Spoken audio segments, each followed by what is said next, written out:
Bem, eu estou gravando aqui porque, como o pessoal foi participar do SCC, ele ia poder estar hoje com a gente. Eu vou gravar, mas eu vou deixar essa aula disponível para todo mundo, tá certo? O link vai ficar dentro do Google Sala de Aula. Vamos abrir na página número 15, iniciando o nosso módulo de livros proféticos 1. Então, nesse módulo a gente vamos passar pelos profetas maiores.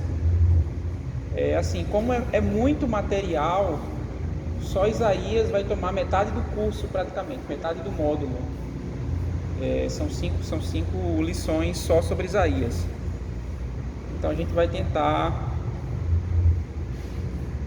apontar os principais tópicos de cada livro, tendo em vista a complexidade de cada um em particular, para que vocês tenham pelo menos assim um panorama na cabeça, né? Construir pelo menos um panorama na cabeça sobre o livro. Página número 15, a gente tem a introdução que diz o seguinte: a partir desta lição, vamos adentrar o ministério do profeta Isaías, através dos escritos de seu livro, contemplando o seu chamado por Deus de maneira ímpar, né? Singular, única. O contexto em que estava inserido, que era o período do reinado de Uzias, Jotão, Acais e Ezequias. Isso revela ser o profeta contemporâneo à destruição da cidade de Samaria pela Assíria e a resistência de Jerusalém ao cerco das tropas do rei assírio Senaqueribe, quando ele sitiou a cidade em 701 a.C. Então, nessa primeira lição da disciplina, vamos apresentar então o objetivo do livro do profeta Isaías, integrar ou fazer parte do cânon bíblico, o panorama de todo esse registro profético que tem um valor histórico inigualável, assim como uma associação do livro com o Novo Testamento. Tem uma relação muito grande, muito próxima do profeta Isaías com o Novo Testamento, extremamente citado no Novo Testamento. Então, seus textos discorrem ainda sobre a visão de Cristo pré-encarnado, a visão que Isaías tinha de si mesmo enquanto homem chamado por Deus para ser profeta, e a visão de sua própria missão, com todo o ônus e o bônus que a tarefa encerra. Ok? Vou dar uma pausa aqui.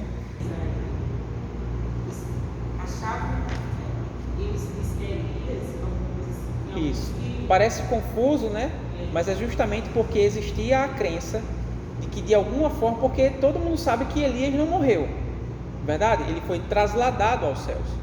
Então havia a crença de que por alguma razão Elias voltaria. E aí ficou toda aquela confusão: João Batista é Elias ou não é?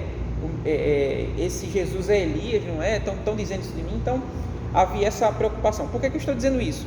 Porque, como nós temos essa figura imponente no Antigo Testamento, mas ele não escreveu nada, quer dizer, com exceção de uma carta que ele deixou, tá? Mas não era um documento canônico, ok? Eu me refiro a...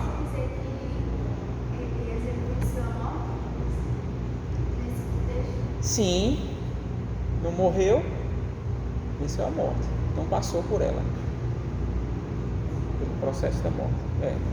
Foi Elias, Enoque também, ok? Então, em tamanho, o profeta Isaías só é menor do que o livro dos Salmos, tá? E claro, isso se você levar em consideração que o livro dos Salmos é um conglomerado de cânticos juntos, tá? Porque esses cânticos foram compostos por pessoas diferentes, em momentos diferentes, em circunstâncias diferentes. Já o livro não. O livro você tem um único documento, tá certo? A influência dele é fundamental para a compreensão da contribuição da comunidade de Qumran, que era aquele pessoal que esteve ali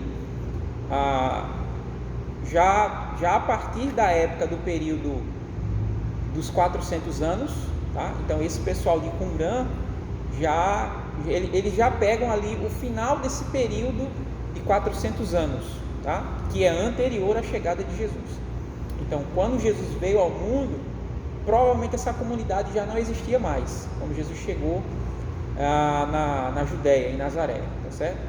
Então, os documentos já estavam lá, dentro de vasos, dentro daquelas cavernas, e só foram ser achados no século XX, por incrível que pareça. Ficaram mais de 1000 anos ali, 2000 anos, né? Praticamente ali, quase 2000 anos, sem que ninguém encontrasse. Mas tudo tinha o seu momento. E lá estava uma cópia inteira do livro de Isaías que eles produziram, né? Que é praticamente igual. Eu digo praticamente igual porque eu me refiro à questão de variantes textuais, tá certo? Quando a gente fala de variante textual, você fala de uma vogal, você fala de uma palavra que está diferente, enfim, coisa que assim não macula o texto em absolutamente nada. Então é praticamente igual ao texto que nós temos aqui, tá?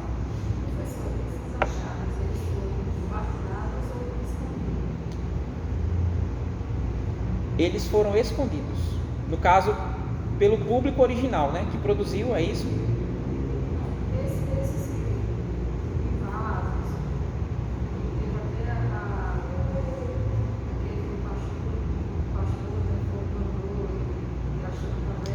Sim, no caso de quem encontrou, eles realmente encontraram, mas o público que produziu esse material, eles intencionalmente esconderam nas cavernas. Por quê? Porque era um período de dominação romana ainda. Eles estavam sob o domínio de Roma.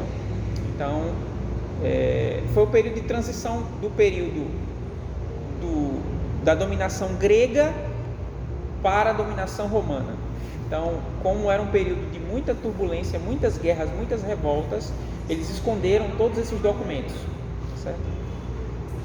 Que é interessante porque colocaram dentro de cavernas que tinham uma temperatura específica, dentro de vasos, barro que poderia conservar, e como de fato conservou por muito tempo esses materiais, né? E hoje a gente tem acesso a eles.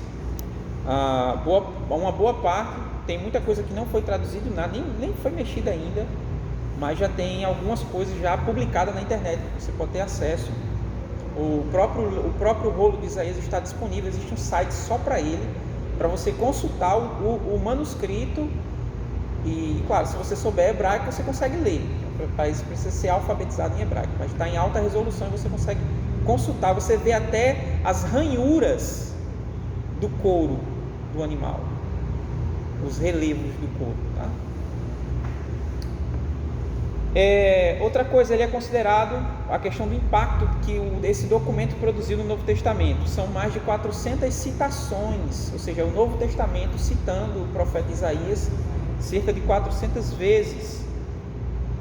Também reflexões acerca da mensagem dele, a relevância de sua linguagem, de seus temas teológicos, bem como o vigor de sua perspectiva histórica, nos premia com um conteúdo divino como palavra de Deus. Seu nome significa salvação do Senhor, ou o Senhor salva. É um nome muito parecido com o nome de Jesus, Isaías.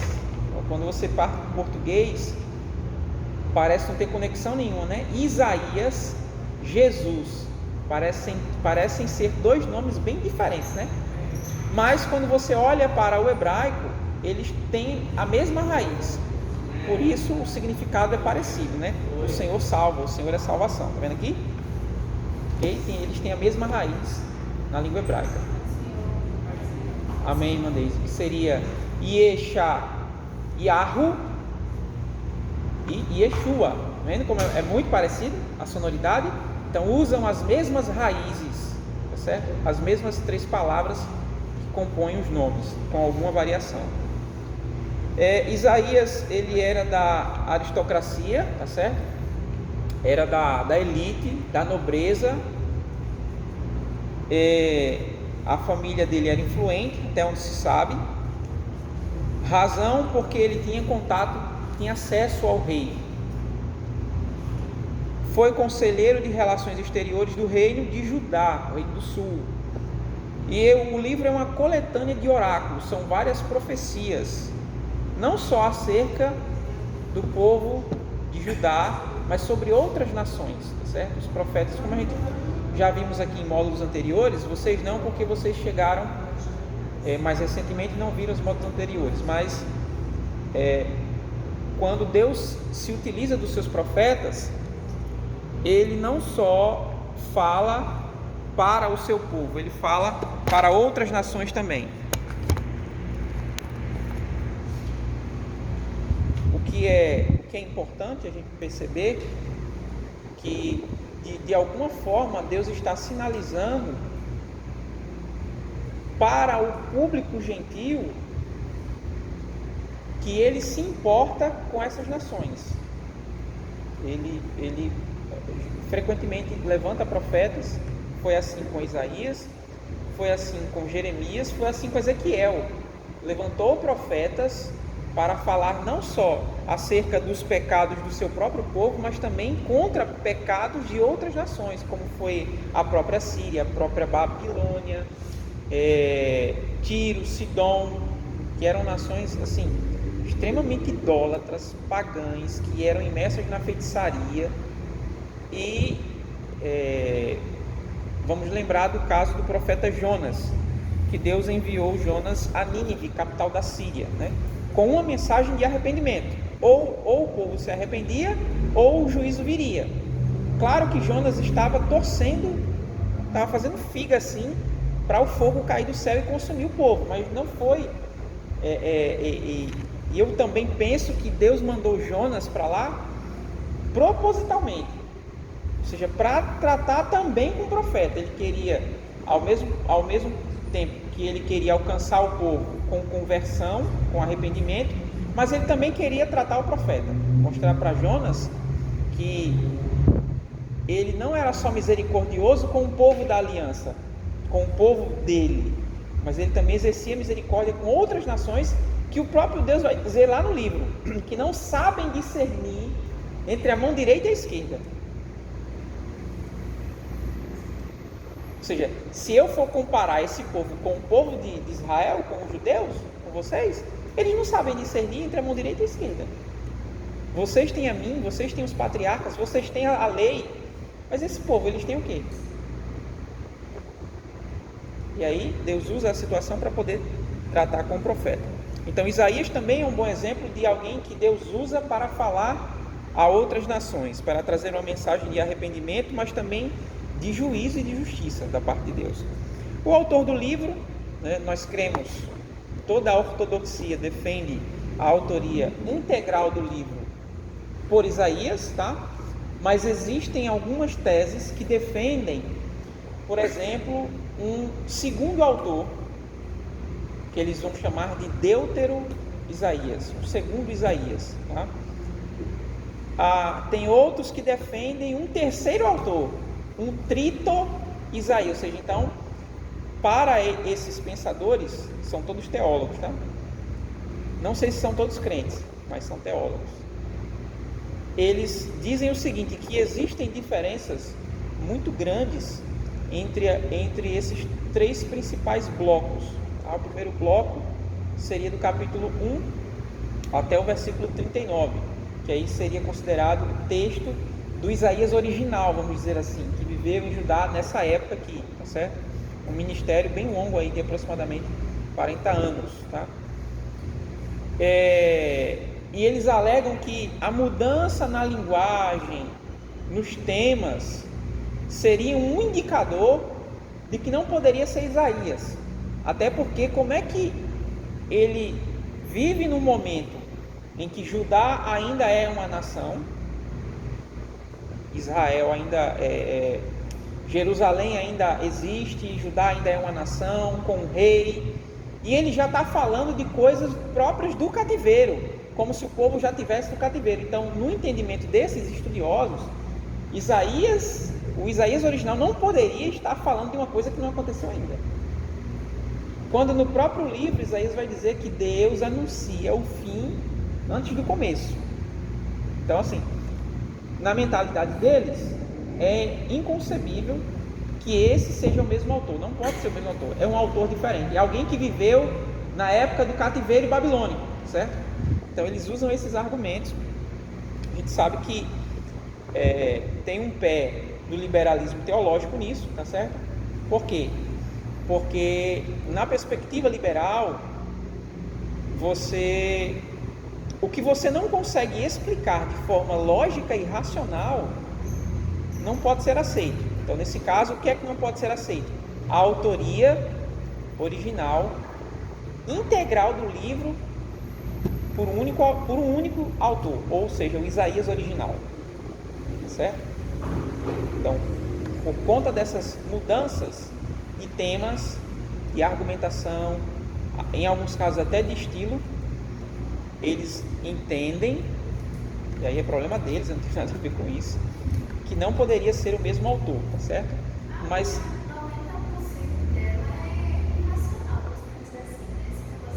sim,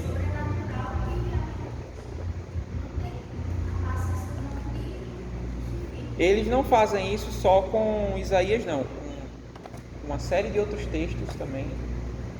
O liberalismo é terrível, infelizmente ele veio e até hoje está aí, certo?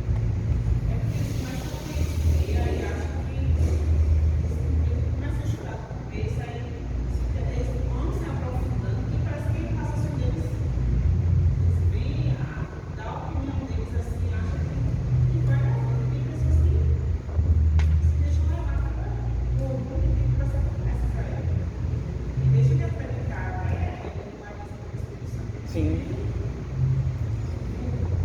Sequer acreditam na ressurreição de Jesus. Não acreditam que Jesus ressuscitou. Então, assim, é até complicado você... Como é possível ser crente, cristão, eu não vou nem dizer crente, vou dizer cristão, sem acreditar na ressurreição física, corporal e histórica de Jesus? É inconcebível isso, né? Mas...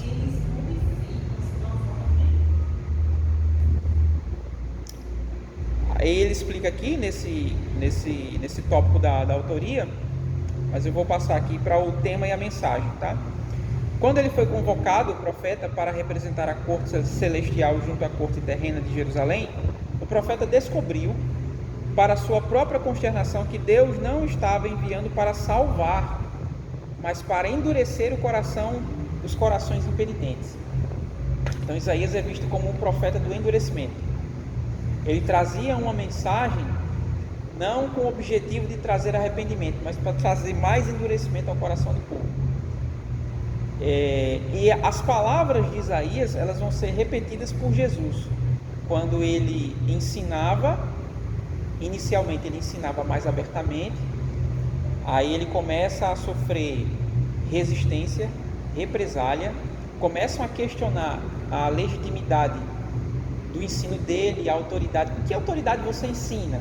Quando eles perguntam com que autoridade você ensina, de que escola você vem? Entendeu? Porque tinha toda essa coisa de você vem da escola de quem? Quem foi o rabino? Tem toda uma questão de tradição.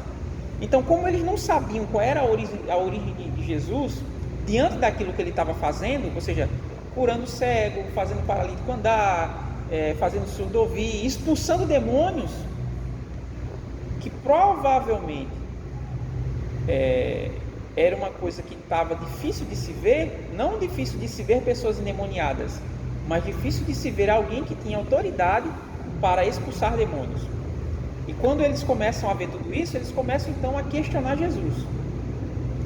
E aí chega um momento que ele vai parar de falar de forma aberta, direta e objetiva, e começa a falar por parábolas.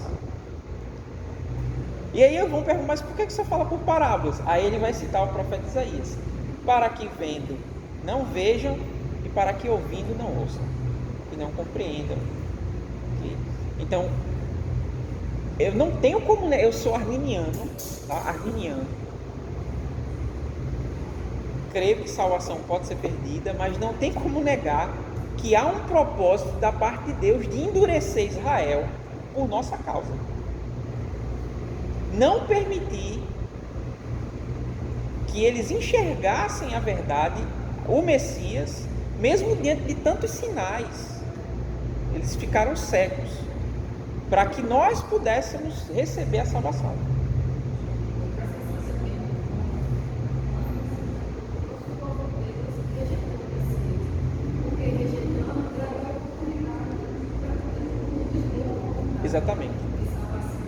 Isso fica muito claro no livro de Atos, né? Depois do evento de Pentecostes, se abriu. Veja que no ministério de Jesus, ele atendeu, pelo menos no registro bíblico, ele atendeu 2 casos, onde ele atende pessoas gentias, a mulher cananeia e o centurião. E por incrível que pareça, foram as pessoas que mais causaram admiração nele. Porque o que ele encontrou nesse homem, nessa mulher, ele não viu em nenhum judeu com o qual ele conversou. E em nenhum dos seus discípulos. Ou seja, a fé, que foi justamente o fator principal que fez com que ele operasse um milagre, ou seja, algo que estava na presciência de Deus, no futuro, fez com que Jesus antecipasse. Vocês têm ideia do que é isso? Deus só ia, isso já estava no propósito, no plano de Deus, chegar aos gentios. Mas isso só vai acontecer de fato na história em Atos 10, que é quando Pedro chega na casa de Cornélio. Aí ele vai assim despretensiosamente, ele vai comunicar o evangelho, falar sobre Jesus, e sem ver de que o Espírito, diz o texto que o Espírito Santo caiu sobre aquelas pessoas, e as filhas de Cornélio começaram a profetizar. Ele ficou assim, ó. Então daquele momento em diante, tanto o evangelho como o dom do Espírito, que era o batismo, né, ele chega nos gentios, ok? Mas não antes disso, isso era impensável, ok? Mas Jesus antecipa quando ele atende a mulher cananeia e o centurião. Por quê? Por causa da fé. Tem ideia do que é isso? Ele antecipou algo antes da hora. Isso, mas por conta da fé, aí ele...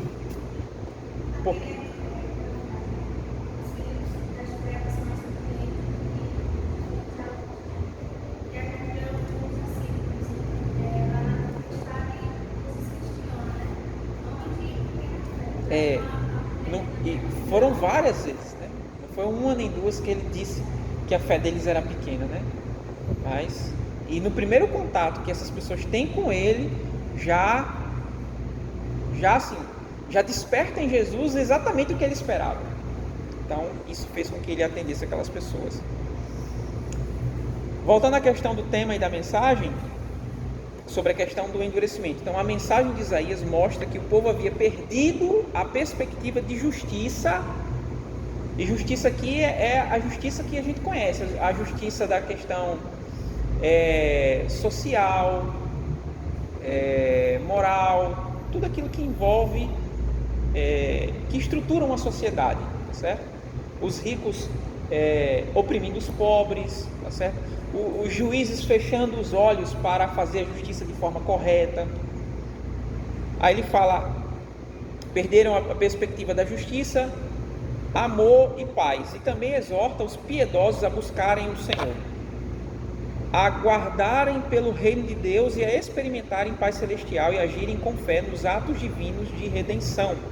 Então o livro de Isaías revela o juízo e a salvação de Deus, que isso está muito explícito no livro, né? Santo, Santo, Santo. Isaías 6 e 3. Quando a gente chegar lá eu explico algo sobre essa parte aqui, tá? Portanto, Deus não tolera a impunidade do pecado. Por isso Deus levantava os profetas para que denunciassem o pecado de forma pública. As pessoas precisavam saber que estava errado. Está errado e acabou, ponto final. Precisa consertar isso, tem que se arrepender. Então isso era denunciado de forma pública. Quem era a figura que fazia isso? Era o profeta. Ser profeta não era bom. Bom era ser sacerdote. Bom era ser rei. Mas ser profeta não era bom.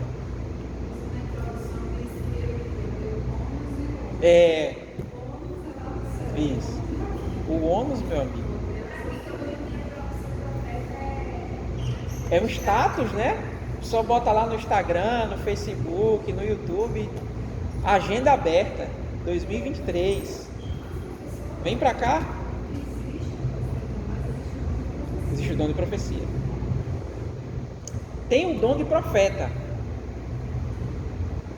mas que está lá em Efésios, quando Paulo diz, e a uns Deus pôs na igreja como apóstolos, né, evangelistas, mestres, doutores e profetas. Como a gente não viu esse dom progressivamente na história da igreja, então existe uma certa dúvida com relação à manifestação desse dom. O que se sabe é que ele está ligado à palavra. Okay? É um dom que está relacionado à palavra, à pregação da palavra, certo? Mas não é como no Antigo Testamento, tá certo? Que o Espírito vinha até o indivíduo e dava a ele a mensagem integral. Ele sabia exatamente o que tinha que ser falado.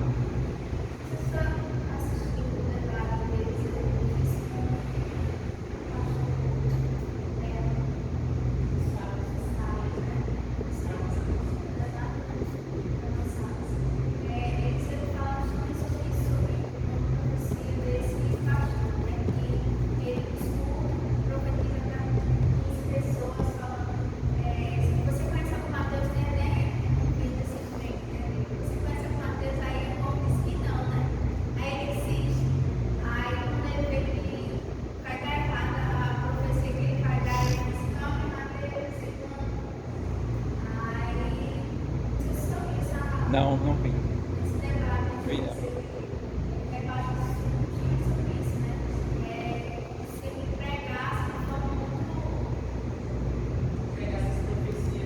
Muito banal, né? Assim, uma coisa natural. A gente vê essas coisas acontecer, né? Uma vez a gente já ocorreu.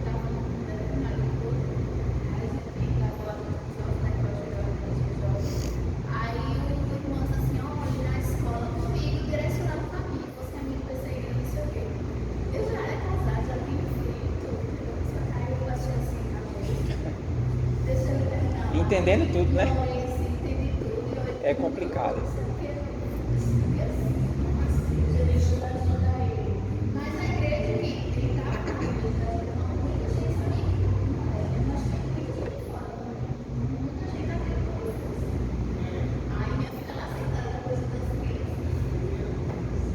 Então, no Antigo Testamento, a profecia era muito clara. O Senhor falava diretamente com o profeta através do Espírito, né? Do Espírito Santo. E a mensagem vinha até ele e ele sabia o que tinha. Ele sabia exatamente o que tinha que falar. Se ele quisesse mentir, aí era com ele. Mas ele sabia o que tinha que ser falado. Ok? Eu não vou entrar mais nessa questão de dom, não, para a gente não perder o foco aqui, tá? Mas tem outras coisas aqui para ele tratar. Sobre a data dos escritos, o ministério é de 40 anos, então do ano 740 ao ano 700, lembrando que vem decrescendo, né? Até chegar ao ano 0. O trabalho se estendeu por pelo menos 40 anos, a maior parte deles em Judá. Isaías foi contemporâneo da destruição de Israel, reino do norte, tá certo? Pela Assíria em 721, e também dos profetas Jeremias, Oséias, Amós e Miqueias, certo? Eles foram contemporâneos. A vida de Isaías, ele serviu ao Senhor por mais de 40 anos em completa liberdade e continuou servindo mesmo sob perseguição por mais 20 anos. A Bíblia diz que ele começou o seu ministério nos dias de Uzias, que foi um bom rei, até o momento em que ele cresceu em termos de uma série de coisas que ele fez pela nação, reformas. Ele investiu bastante na questão do contingente, do exército, e teve um momento que ele se engrandeceu. E conta lá no livro das crônicas que ele quis oferecer, aí eu não sei o que foi que deu na cabeça dele, ele quis oferecer incenso dentro do templo. Ele pegou um incensário e entrou dentro do templo. E aí, quando os sacerdotes viram aquilo, correram para cima dele e botaram ele para fora. E aí, quando ele saiu do templo, ele já saiu com a lepra na testa, já saiu leproso e morreu leproso. A lepra tomou conta do corpo dele e ele morre leproso, certo?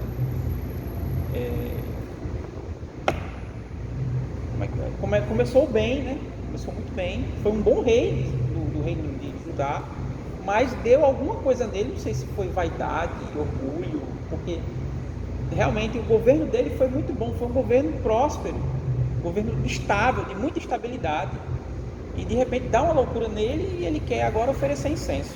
Ele não foi chamado para isso, e aí foi punido de imediato por Deus, tá? Como eu falei, era um espaço sagrado, então ninguém inventasse de querer quebrar o protocolo, que não tinha conversa, não tinha acordo. Deus chegava e feria mesmo, não tinha isso, certo? A família dele, os profetas do Antigo Testamento não tiveram, via de regra, muito sucesso no casamento, certo? O Ezequiel ficou viúvo, né? Perdeu a esposa. Jeremias não casou, nem casou, né? Já bem jovem, já foi chamado para o ministério, era sacerdote, mas foi chamado para... Veja que... não chegou a casar não. Não chegou a casar não. Ele foi para o Egito e morreu lá, mas ele não chegou a casar não.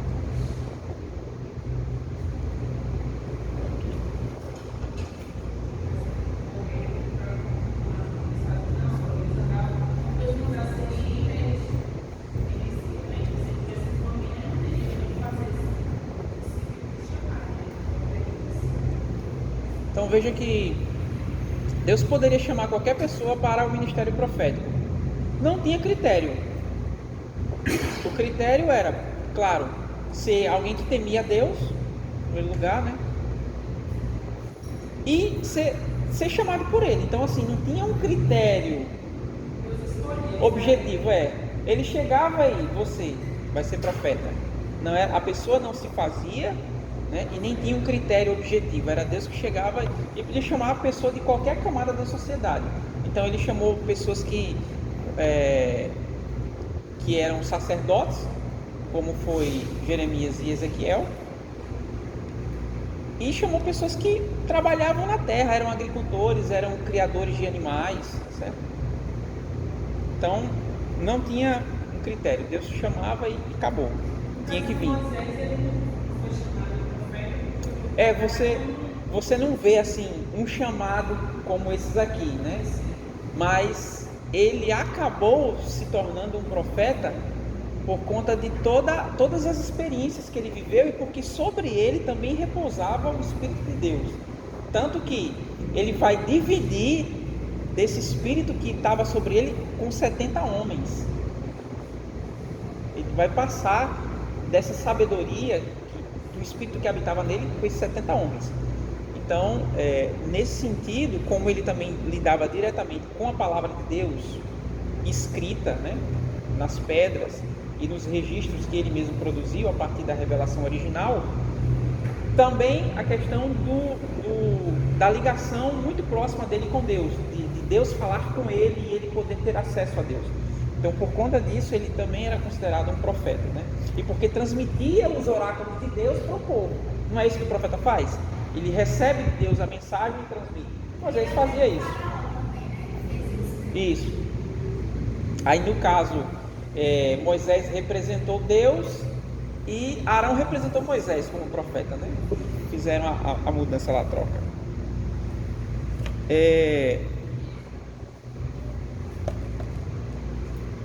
Aí ele fala aqui, sobre a esposa de Oséias, né, que foi infiel, que foi uma meretriz, uma prostituta. Tem gente que tem dificuldade de enxergar esse texto como literal. Assim, eu não tenho problema, porque assim, não é uma regra, foi uma situação que Deus ordenou para que a situação representasse a realidade do relacionamento de Israel com ele. Então, Oséias representava ele e a Gomer representaria a nação, que estava trocando o Senhor, né, pelos falsos deuses, os ídolos, assim como ela fazia com Oséias.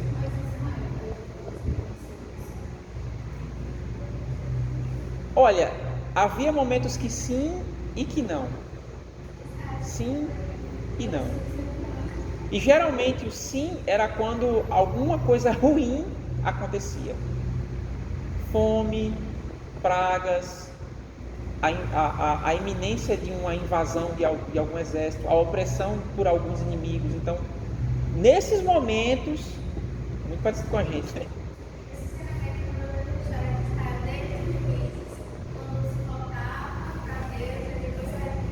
Isso, uma gangorra.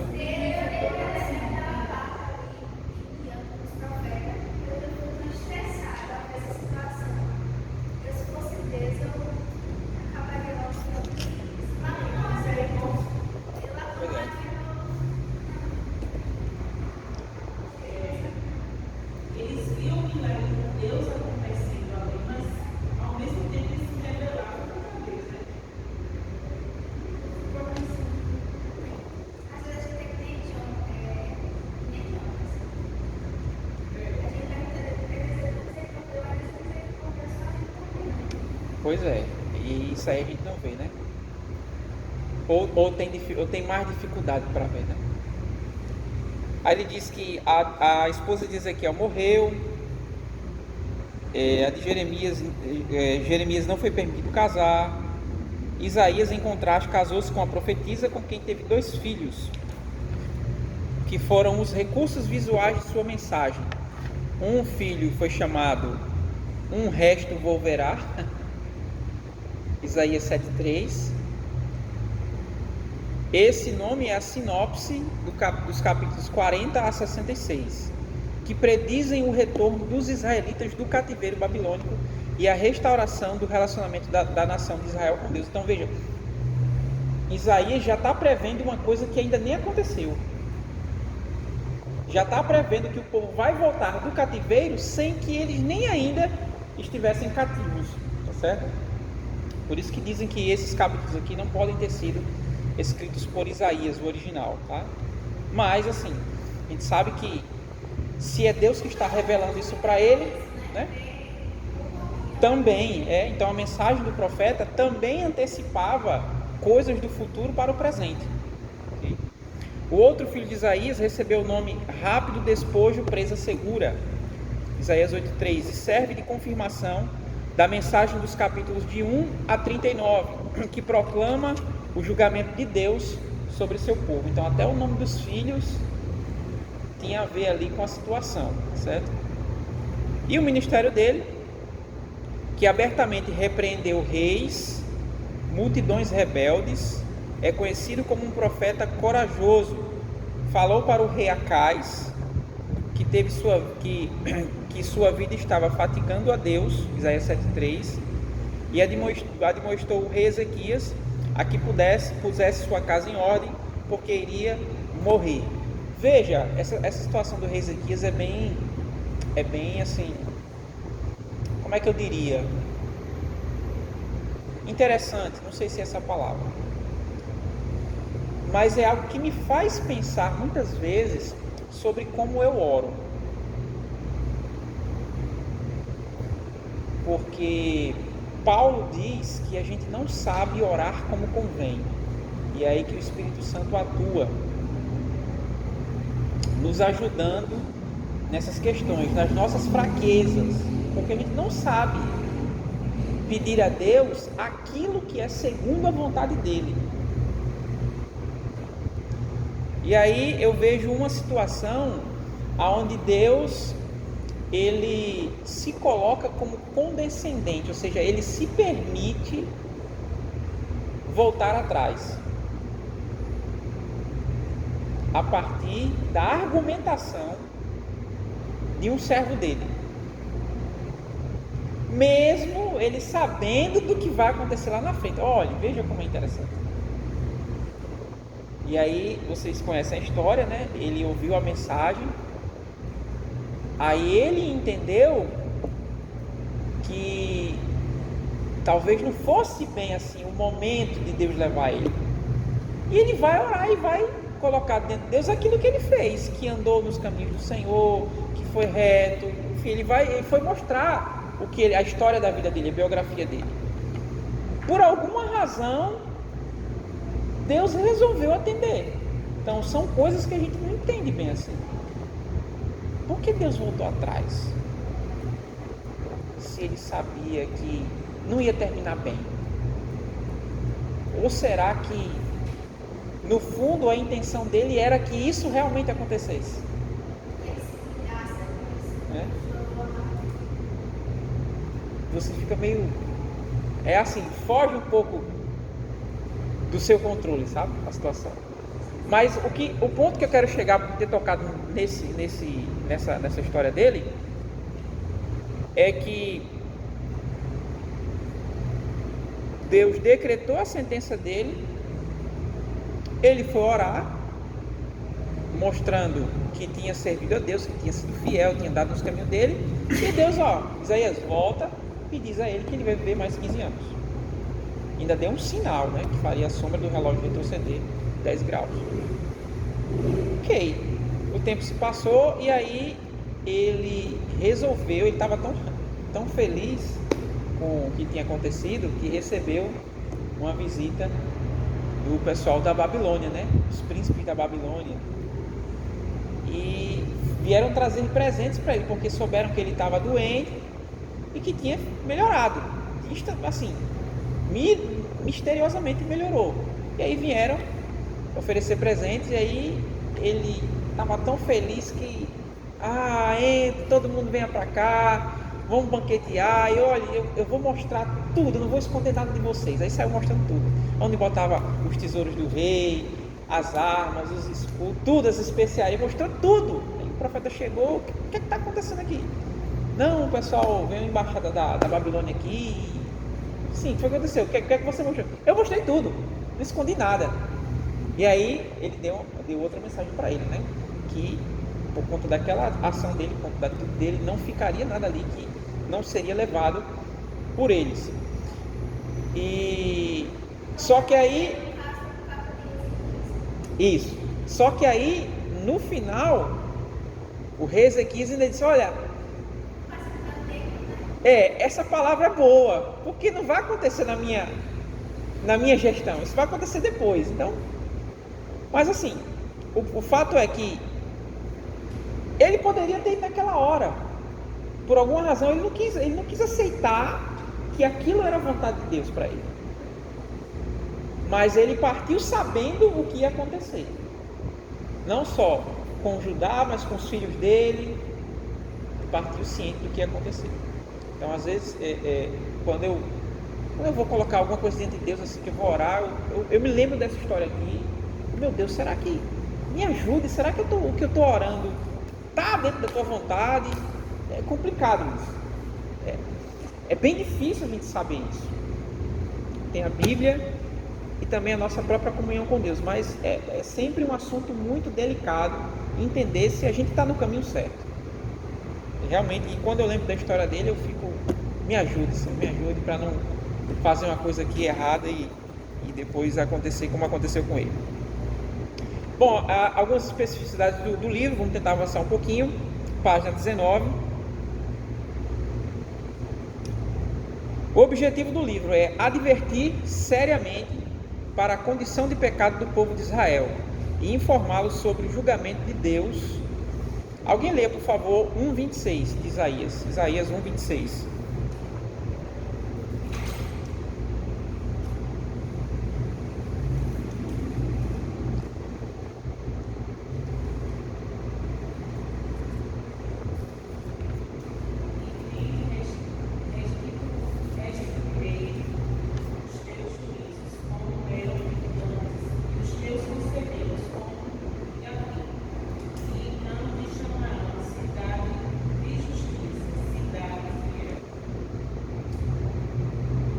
Então, Israel, supostamente uma nação santa, por ser escolhida por Deus como povo separado, estava se recusando a ouvir a sua palavra. Até no capítulo 1, Deus vai comparar, assim, vai comparar não, ele vai fazer um contraste. Ele diz assim: até o boi conhece o seu dono, mas Israel não me conhece. Um animal irracional, ele sabe quem é o dono e obedece. Abre a porteira, ele entra, abre a porteira, ele sai, bota a comida aqui, ele vem e come. Mas Israel não sabe quem eu sou, não me conhece. Ele faz esse contraste, né? Então veja que em alguns momentos a mensagem ela parece ser muito dura, mas não é.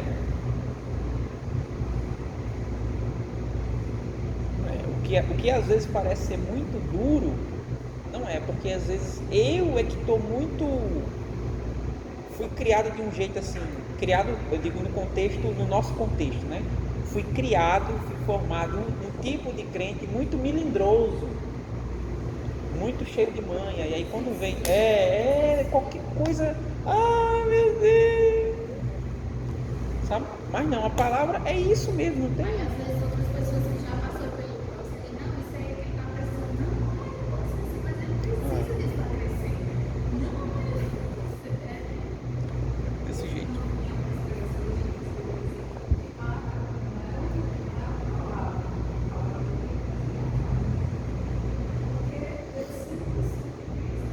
Sim.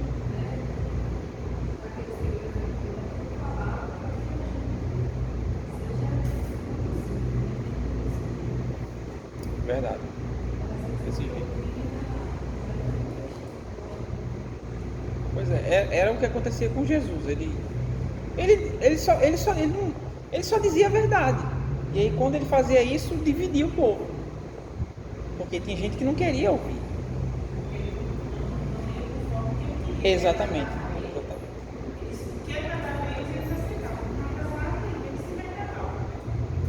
Não precisava ser grosseiro, estúpido, ignorante. Era só dizer o que precisava ser dito. E aí quando ele falava, dividia o povo. Em quem realmente estava ali só para ter algum tipo de benefício e quem realmente queria ouvir Jesus, queria aprender com ele. Aí ele fala sobre a visão global. A visão global do livro é comunicar ao povo de Israel que a santidade de Deus estava sendo violada e que a punição da nação estava acontecendo por causa da impureza de seus habitantes. Portanto, essa visão que o profeta quer mostrar tem relação entre o santo e sua atividade redentora, a maneira como Deus salvou no passado e salvaria Israel no futuro. Essencialmente dos capítulos 40 a 55, que já é o segundo bloco. A proposta de restauração deixa claro o motivo de tal atividade, e é quase um contrassenso para o profeta quando ele ressalta a sua experiência e o reconhecimento do seu pecado. Isso aqui é lá no capítulo 6, tá? Quando ele tem aquela experiência com Deus e ele próprio se enxerga pecador. Bem como a aceitação da purificação divina, que quando ele foi tocado, né, pelo anjo com Atenas, que se tornam a base da mensagem do profeta ao povo de Israel. Aí ele traz algumas características aqui. O livro ele foi composto com prosa e poesia. Tem um estilo misto entre prosa e poesia. Então ele realmente foi alguém que foi bem educado. Ele era conhecedor da lei do Senhor, recebeu educação para isso e sabia usar os recursos que estavam disponíveis no uso da retórica, da língua hebraica, da poesia hebraica, e ele coloca tudo isso no texto. Então a beleza da sua poesia, ela é surpreendente entre os escritos do Antigo Testamento e inclui uma série de sentenças nos capítulos 13 a 23. O principal trecho em prosa se encontra entre os capítulos 36 a 39 e um cântico de sátira contra o rei da Babilônia acha-se em 14, do 4 ao 23. Aí os capítulos 24 a 27 formam uma seção apocalíptica acerca dos últimos dias. É um pequeno bloco que ele traz uma mensagem com elementos próprios de uma linguagem mais apocalíptica, tá? Algumas coisas que a gente enxerga no livro do Apocalipse, você vê em Isaías, por exemplo. O que é que o capítulo 21 de Apocalipse fala? Novos céus. Isaías fala de novos céus e nova terra. Quem primeiro fala de novos céus e nova terra no Antigo Testamento é Isaías. De onde João vai tirar isso? Da cabeça dele? Não, do profeta Isaías. Ok? Então, muita coisa da linguagem, dos elementos do livro do Apocalipse estão no Antigo Testamento. Eu não tenho como olhar para o Apocalipse e ter alguma ideia do que João está querendo comunicar sem olhar para o Antigo Testamento. Não posso cortar. É um livro que está intimamente conectado ao Antigo Testamento, Apocalipse. Okay? Muitos elementos estão lá. Eu digo isso porque muita gente na história da igreja tentou interpretar Apocalipse sem olhar para o Antigo Testamento. Não tem como. Não tem. É um judeu que está escrevendo ali. Ele pensa como judeu. E quais eram os escritos que ele tinha para basear a revelação? Okay? Lembre-se que ele teve visões. Você tem algumas séries de visões ali. Só que muito dessa linguagem que aparece no texto já estava revelada no Antigo Testamento.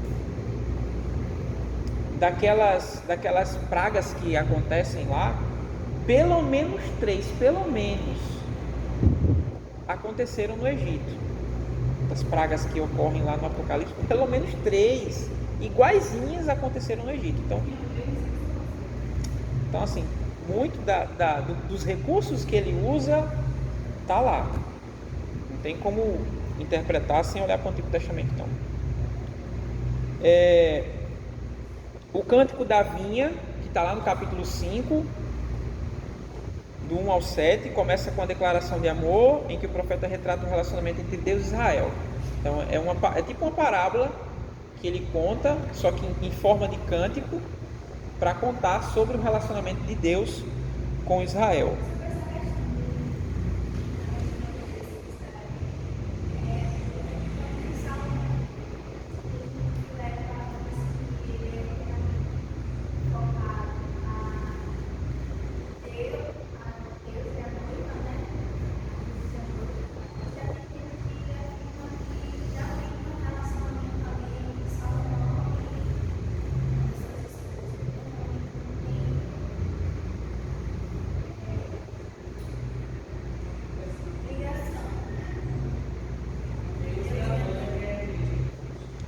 De fato, essa visão, ela é secundária.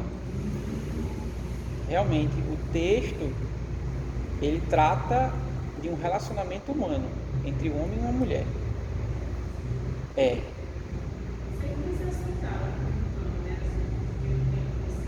Isso.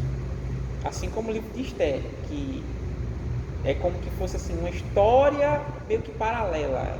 O nome de Deus não aparece no texto bíblico em nenhum momento, né? Também foi um livro que se questionou, porque está no cânon, tá? Mas como já estava no cânon judaico, no cânon, entendeu? Então ele foi recebido pela igreja já como canônico, que já fazia parte do cânon judaico. Então essa interpretação, né, figurativa de Cristo e a igreja, Deus e o seu povo, ela é secundária. Realmente é isso.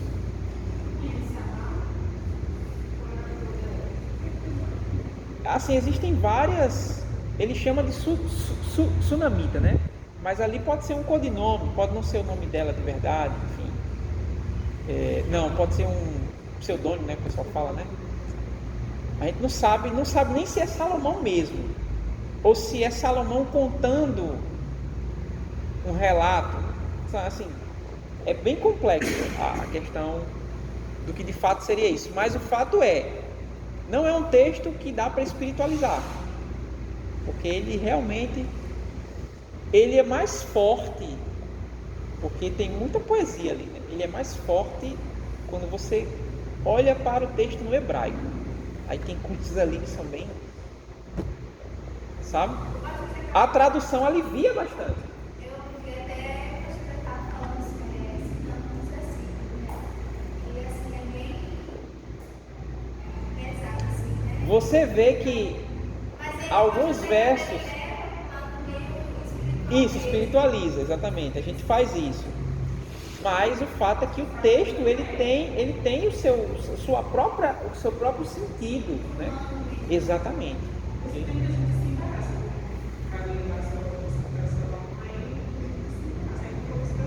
O original é mais pecado.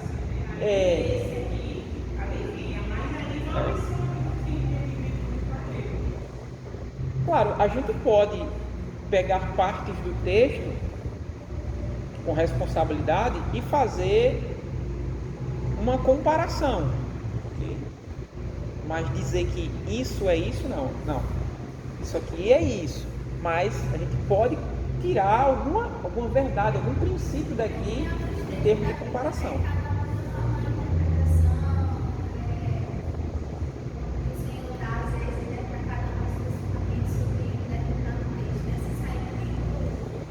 Eu vou parar aqui para fazer a parte 2.